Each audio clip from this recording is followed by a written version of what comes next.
Each week, over 1,600 organizations around New York City distribute food to the 1 million people living below the poverty line.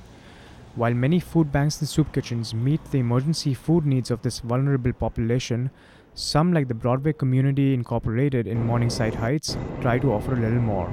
We're about something very different here. We're about feeding people and feeding more than just filling their bellies, getting them full of things which can be tools to help them break the cycle of poverty.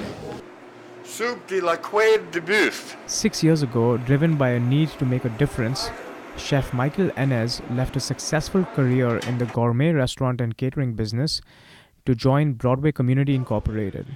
He brings with him a wealth of culinary experience to the table. Today we're having surf and turf. That is, we're having chicken salad and salmon salad, each on a little tortilla crisp. And that'll be accompanied by rainbow rotini, ricotta e pomodoro with ricotta cheese and tomato, and a fresh vegetable of baby carrots and pencil asparagus. As the food services and training director, Chef Michael Enes is adamant about providing a nutritious and balanced diet to the 500 guests who visit the soup kitchen each week. The population that we serve is very much attacked by the epidemics, the pandemics of hypertension and stroke, and by diabetes. At the same time they're malnourished, they are obese because they get the wrong foods. Serving the right diet is a labor of love that requires a team effort. The difference between fresh food, good food, great nutritious food, and processed food, the standard soup kitchen fare, is labor, is effort, is work. In our case, it's mostly the labor of volunteers. For some like Elton, a former drug abuser turned volunteer, working with Chef Enes has opened up new opportunities. No, we got a lot of guys that come through here that eventually wind up working here. They volunteer long enough and they become what we call core members, where you get a small stipend. We're going to pray for the dead, our dead family members. At BCI, there's more than food, however. The soup kitchen recognizes the need to provide long-term support programs to its guests. These include legal and medical services, educational workshops, and art and music therapy classes. We're looking to empower people here. They come in the soup kitchen for a meal. There are a lot of things going on around them, and each of them is an opportunity for them to be served or empowered. This holistic approach has attracted the attention of leading emergency food organizations. Christina Riley, head nutritionist of the Food Bank of New York City, considers BCI's model as a best practice.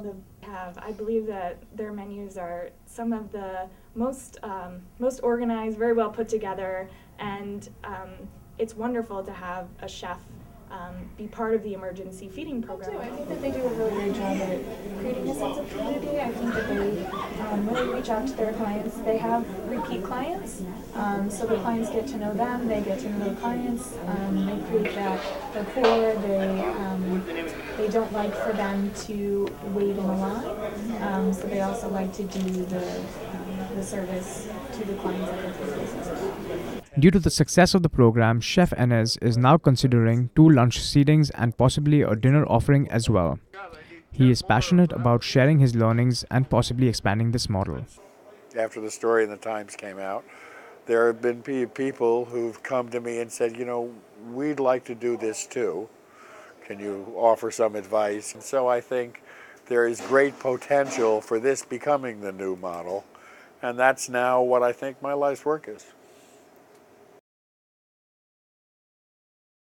Both feed people better in a new way, in a way that both enhances their dignity.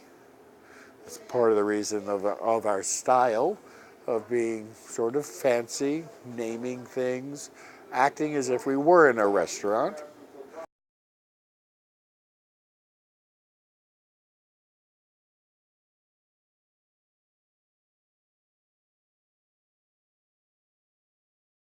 Have you ever had a job where you walk down the street and people bless you and thank you?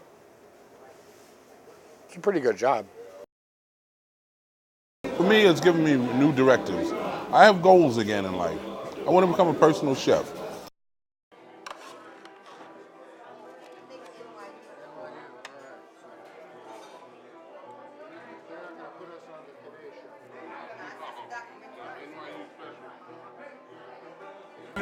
That's gonna be our empowerment program.